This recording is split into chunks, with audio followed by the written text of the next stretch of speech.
Okay, so let's finish the second part of the notes for today. And there's three things that have to be true for a radical to be in simplest form.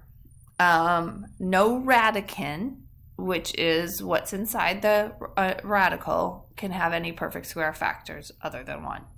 No fractions are under the radical sign, and no radicals are in the denominator. So if any one of those are happening, then you have not put that radical in simplest form. Then it says you can eliminate a radical from a denominator by multiplying a radical expression by the appropriate value of 1. Okay, and I'll tell you what that means as we do some of these. All right, so number 1. The square root of 5 divided by the square root of 7. So the first thing says it's simplified if there's no perfect square factors other than 1. Well, 5 does not have any perfect square factors, nor does 7, so we can check that one off. No fractions under the radical sign. Nope, these are whole numbers, integers, under the radical sign. So we can check that off. No radicals are in the denominator. That one we cannot check off. So this is where we're going to use this statement. You can eliminate a radical from the denominator by multiplying a radical expression by the appropriate value of 1.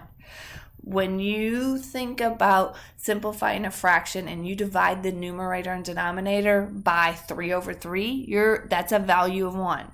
Well, this time our value of 1 is going to be dividing by whatever that radical is in the denominator to the numerator and denominator. This right here has a value of 1. The square root of 7 over the square root of 7 is 1. So we haven't changed the value, we're just eliminating the radical. So in the numerator, I have the square root of 5 times the square root of 7, that's the square root of 35. In the denominator, I have the square root of 7 times the square root of 7, which is the square root of 49. What does that produce? That gets rid of the radical in the denominator, because now you've created a perfect square. So you have the square root of 35 over the square root of 7. You want to double check that your numerator does not have any perfect square factors. It does not. We cannot divide these because one's a radical and one's not. So that is simplest form right there. All right, number 2. The square root of 75 divided by 2 times the square root of 18. All right, so let's see what we've got going here. So we have a couple of things going on here. We have the square root of 75, which definitely has a perfect square factor in it. Okay. We then have the square root of 18, which also has a perfect square factor in it. Okay. So we can do a couple of things here with this. This is only one approach. You can approach it a lot of different ways. I'm not going to touch my numerator yet because I want to see if I can get the denominator without a radical. So I know that 18 has a perfect square factor. It's 9 and 2. So I'm going to go ahead and pull that out. The square root of 9 is 3. So now I have 2 times 3 times the square root of 2 in the denominator and the square root of 75 in the numerator. So in the denominator, I have 6 square root of 2, square root of 75 in the numerator. I cannot have a radical in the denominator. I am going to multiply the top and bottom by that radical, not 6 times the square root of 2, because 6 is okay. The square root of 2 is not okay. In the numerator, I can multiply these across. I get 75 times 2 is 150, since they're both under the radical.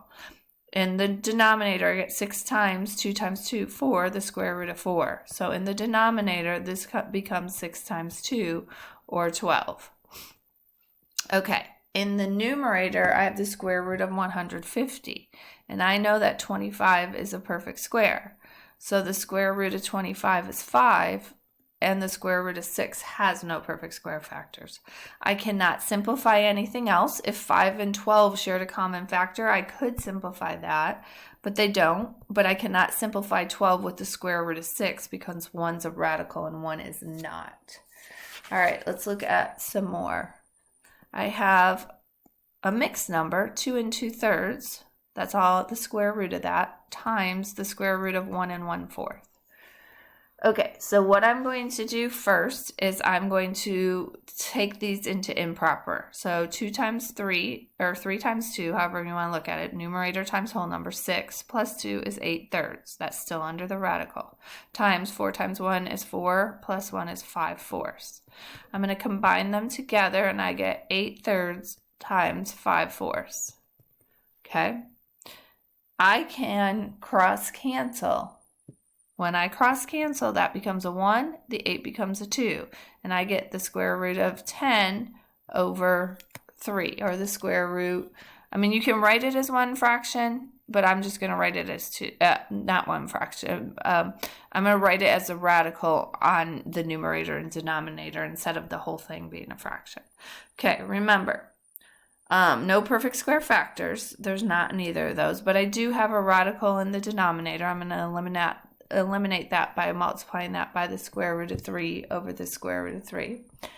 And when I do that, I end up with the square root of 30 over the square root of 9, and that becomes 3 in the denominator. So I have the square root of 30 divided by 3.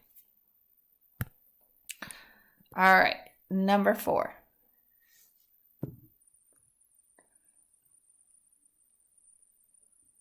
Number 4 is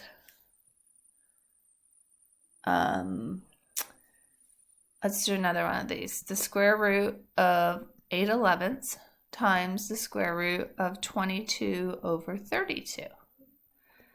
Okay, so I can put these under one radical and make this 8/11 times 22 32nds all under one radical. And when I do that, 11 goes into itself once, into 22 twice. 8 goes into itself once and into 32 4 times. So I end up with, really, I have 2 over 4, right? And I can simplify those. So that's 1 over 2. So I end up with the square root of 1/2. So I have the square root of 1 over the square root of 2. The square root of 1 is 1. The square root of 2 does not have any perfect square factors, and I cannot have a radical in the denominator, so I have to multiply the top and bottom by the square root of 2, which gives me the square root of 2 in the numerator, the square root of 4 in the denominator, for a final answer of the square root of 2 over 2. Okay. Let's look at this one. Number 5. 6 times the square root of 7 over the square root of 35. Now, see how the square root of 7 is a square root and the square root of 35 is under the square root? You can simplify these and make that the square root of 1 and this the square root of 5. So we end up with the 6 times the square root of 1, which hopefully you know the square root of 1 is 1. So this is 6 over the square root of 5. I can't have a radical in the denominator, so I'm going to multiply it top and bottom, and I get 6 square root of 5 over 5. Okay, I want you to try these 3, and I'm going to put the answers with them so you can double check yourselves once you finish. The square root of 10/13 times the square root of 1/2. It should equal the square root of 65 over 13. All right, number 7, you're going to do 5 times the square root of 48 over the square root of 39. You should get 20 times the square root of 13 over 13. And finally, the last one is 3q times the square root of 3q over 2r times the square root of qr. Your answer, when you do this, you should get 3q squared times the square root of 6 over 2r.